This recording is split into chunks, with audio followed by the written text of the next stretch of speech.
Un autobús de París aún circula por una ruta que él planeó. El primer servicio público regular del mundo, desde la Bastilla al Luxemburgo.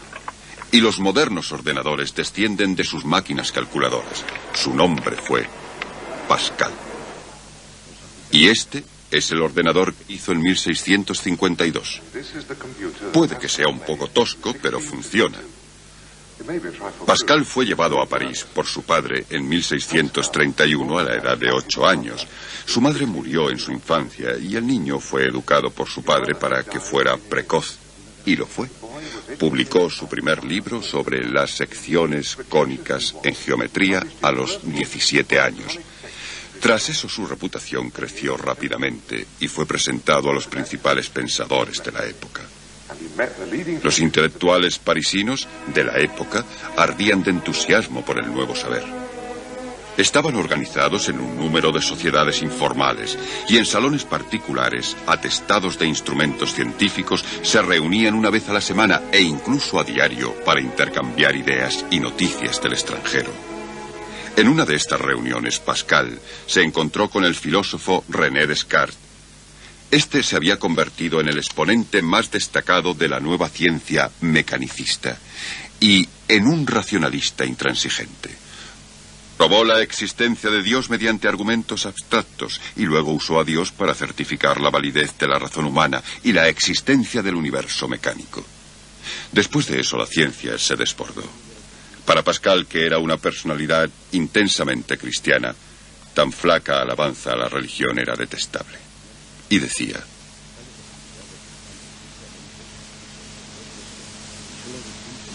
yo no puedo perdonar a Descartes. En toda su filosofía le gustaría prescindir de Dios, pero no puede dejar de permitirle un golpe de dedo para poner el mundo en movimiento. Después de eso, él ya no necesitaba a Dios. Este Dios metafísico no era el Dios que Pascal estaba buscando en privado. En público era un hombre dotado y sociable con cientos de amigos y corresponsales. Estos incluían figuras tan distintas como la reina Cristina de Suecia, el arquitecto Christopher Wren y Descartes.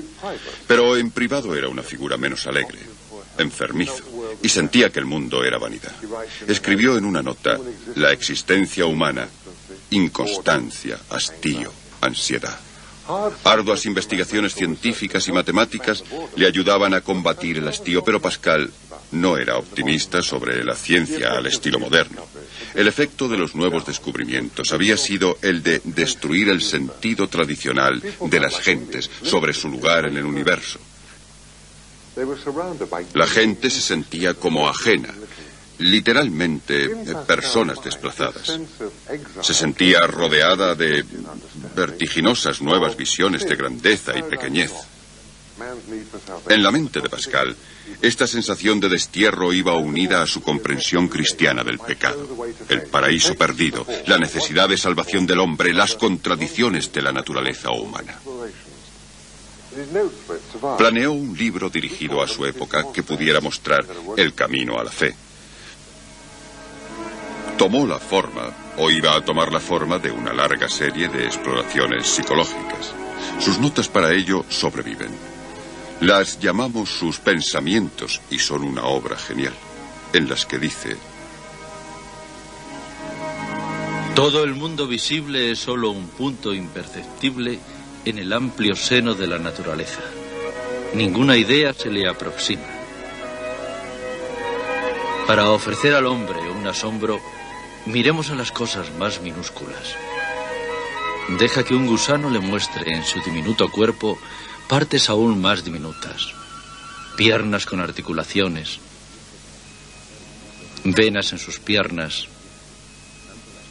sangre en sus venas, humores en la sangre, vapores en las gotas. Déjale dividir más y más estas cosas hasta que agote sus poderes de imaginación.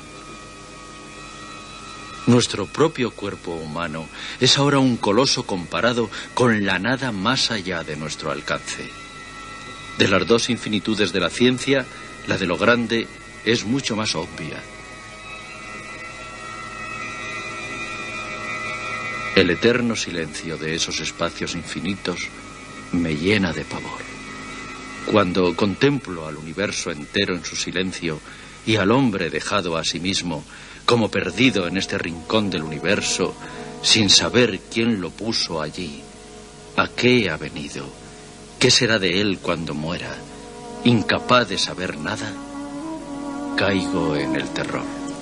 El hombre es solo una caña, pero una caña que piensa. El universo no necesita empuñar armas para aplastarle. Un vapor, una gota de agua, bastan para matarle. Pero aunque el universo le aplaste, el hombre aún seguiría siendo más noble que su asesino, porque sabe que está muriendo. El universo no sabe nada de eso. La grandeza del hombre le llega de saber su miseria. Consideremos este punto y digamos, o bien existe Dios o no existe. Pero, ¿cuál de estas alternativas escogeremos? La razón no puede determinar nada. Una moneda, girando en el remoto extremo de esta distancia infinita, puede caer de cara o de cruz. ¿Cuál es tu apuesta? El Dios de los cristianos no es un Dios que sea meramente el autor de las verdades matemáticas y el orden de los elementos. Es un Dios que colma el alma y el corazón de aquellos a los que posee,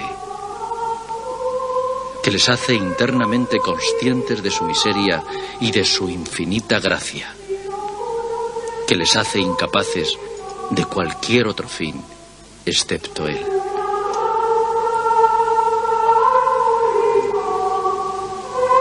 Es el corazón quien percibe a Dios, no la razón.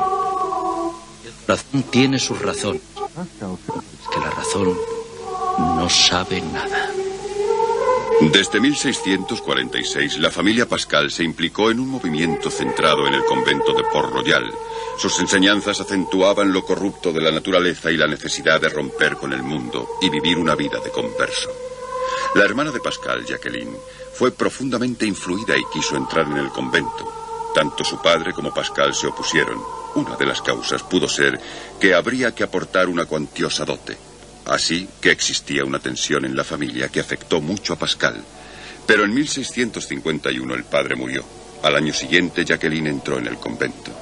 Pascal se instaló en esta casa en París. Ahora estaba solo.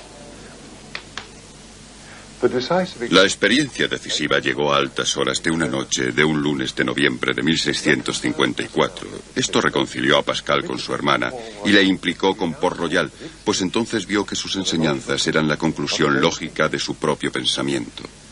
La experiencia le enseñó algo parecido a esto. Dios está oculto a los sabios. La paradoja de la grandeza y la miseria del hombre, que tanto preocupó a Pascal, es abordada y resuelta por una respuesta. La divina paradoja de la ocultación de la gloria de Dios en la fragilidad de Cristo. Pascal descubre a su Dios oculto más profundamente escondido y por tanto más profundamente revelado en la pasión de Cristo. Esta era la teoría, pero la experiencia cuando llegó fue aplastante. Año de gracia de 1654. Lunes 23 de noviembre. Desde las 10:30 de la noche hasta las 12:30. Fuego. Dios de Abraham, Dios de Isaac, Dios de Jacob, no de filósofos y eruditos.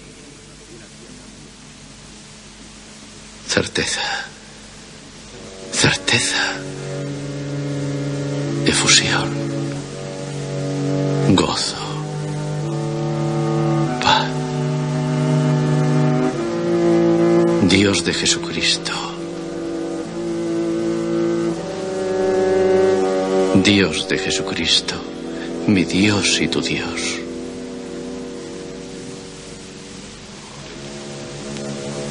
Tu Dios será mi Dios. El mundo olvidado y todo excepto Dios. Grandeza del alma humana. Oh Padre de rectitud, el mundo no te ha conocido, pero yo sí. Gozo, gozo, gozo, lágrimas de gozo. Pascal copió esto en un trozo de pergamino.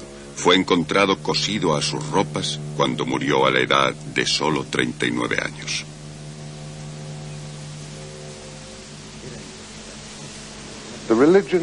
La religión de la Edad Media era muy pública y objetiva, porque el lenguaje de la fe moldeaba la propia fábrica del mundo percibido. Fe y conocimiento se mantenían unidos. Bien, Pascal fue un católico creyente, pero en su época la fe y el conocimiento estaban comenzando a apartarse. Cuando él dice, Dios es conocido por el corazón, no por la razón, es como si quisiera decir que su propia religión estaba sintiéndose expresada en metáforas. La razón le decía que nuestro conocimiento del mundo ha de ser puesto en el lenguaje del número, la regla y el mecanismo. Y este es el problema de el mar de la fe. Y por eso nos remontamos hasta Galileo. La fe postula un control personal de los acontecimientos, una providencia moral, presencias y poderes invisibles, intervenciones divinas. Pero a lo largo de siglos, nuestro creciente conocimiento científico ha excluido siempre tales ideas. El resultado ha sido abandonar el lenguaje de la fe en un limbo disociado y por tanto de incierto significado. Ha perdido gradualmente fuerza descriptiva y autoridad social. Ninguna época fue tan aplastantemente dominada por la idea del universo mecánico como el siglo XIX. Sus gentes, al asumir que las fuerzas naturales eran previsibles y controlables, dominaron los elementos fuego, aire y agua. Mecanizaron también la sociedad con el capitalismo, la contabilidad por partida doble, la burocracia y las estadísticas. Pero en su religión se contentaban simplemente con retroceder al mundo medieval. Y es inútil preguntar cómo pudieron hacerlo, pues nosotros hacemos lo mismo. En este siglo nos congregamos en las procesiones y las misas del gallo. Es como si lo sobrenatural y lo mítico aún lanzaran un hechizo sobre nosotros. Necesitamos volvernos a ello para contrapesar la visión del mundo de la ciencia moderna.